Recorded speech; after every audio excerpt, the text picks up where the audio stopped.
नमस्कार दोस्तों स्वागत है आपका वर्मा लर्निंग पॉइंट चैनल में। और इस चैनल पर देख रहे हैं आप सामान्य ज्ञान के अंतर्गत ऐसे क्वेश्चन जो प्रत्येक कंपटीशन में आने वाले हैं, मुख्य रूप से रेलवे से संबंधित, पुलिस लाइन से संबंधित, मिलिट्री लाइन से संबंधित और एसएससी से संबंधित महत्वपूर्ण क्वेश्चन हैं।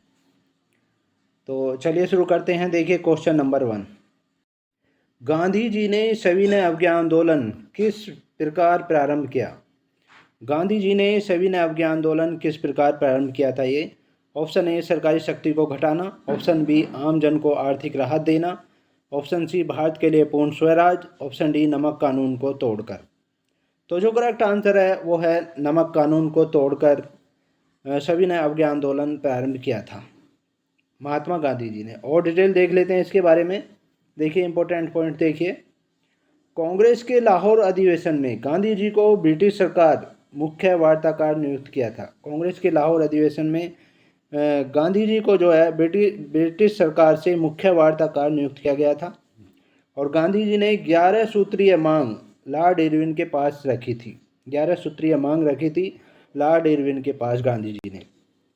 12 मार्च 1930 को गांधी साबरमती आश्रम से अपने 78 सहयोगियों के द्वारा, 78 सहयोगी थे, 78 सहयोगियों के साथ दांडी तटीय गांव की यात्रा प्रारंभ की थी। उन्होंने दांडी तटीय गांव की यात्रा प्रारंभ की थी।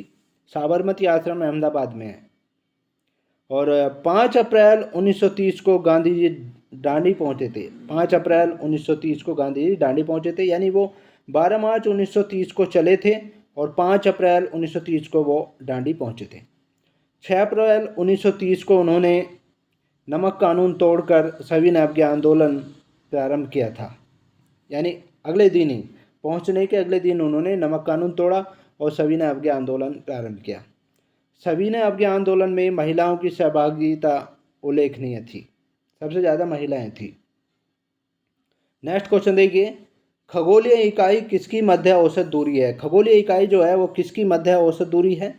ऑप्शन ए पृथ्वी और चंद्रमा की, बी बृहस्पति और सूर्य की, सी मंगल और सूर्य की, डी पृथ्वी और सूर्य की। तो जो करेक्ट आंसर है वो है डी पार्ट, पृथ्वी और सूर्य की। खगोलीय इकाई जो है मध्य औसत दूरी है, पृथ्वी और सूर्य की होती है। और इसके बारे में और डिटेल देख लेते हैं। देखिए इंपॉर्टेंट पॉइंट देखिए इसके बारे में। 1 AU बराबर जो होता है वो 1.496 इंटू 10 की पावर 11 होता है। एक खगोलीय इकाई जो होती है वो 1 पॉइंट इतने के बराबर होती है। सूर्य और पृथ्वी के बीच की औसत दूरी लगभग 150 मिलियन किलोमीटर होती है। सूर्य और पृथ्वी के बीच की जो औसत दूरी है लगभग 150 मिलियन किलोमीटर है। और पृथ्वी सूर्य से निकटतम दूरी पर 3 जनवरी को होती है। पृथ्वी सूर्य से जब निकटतम दूरी पर होती है 3 जनवरी को, तो इस स्थिति को कहा जाता है पेरिहीलियन या उपसौर कहा जाता है। उपसौर इसको कहा जाता है। और ये 3 जनवरी को होता है उपसौर का दिन, जब पृथ्वी जो है सूर्य से निकटतम दूरी पर होती है, यानी 5 में होती है। और 4 जुलाई को पृथ्वी सूर्य से सबसे अधिक दूरी पर होती है, 4 जुलाई को। और इस स्थिति को कहा जाता है अपहीलियन। अपहीलियन कहा जाता है या अपसौर कहा जाता है। अपसौर इसको कहा जाता है। गोल्डीलॉक्स जोन ब्रह्म अंतरिक्ष में पृथ्वी जैसे ग्रह की खोज को संदर्भित करता है। गोल्डीलॉक्स जोन जो है बाह्य अंतरिक्ष में पृथ्वी जैसे ग्रह की खोज को संदर्भित करता है।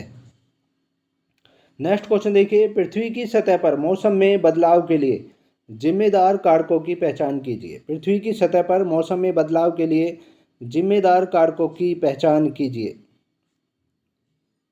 देखिए ऑप्शन ए पृथ्वी का घूर्णन, पृथ्वी का नंबर 2 पृथ्वी का परिक्रमण, नंबर 3 पृथ्वी के अक्ष का झुकाव, नंबर 4 सूर्य का घूर्णन।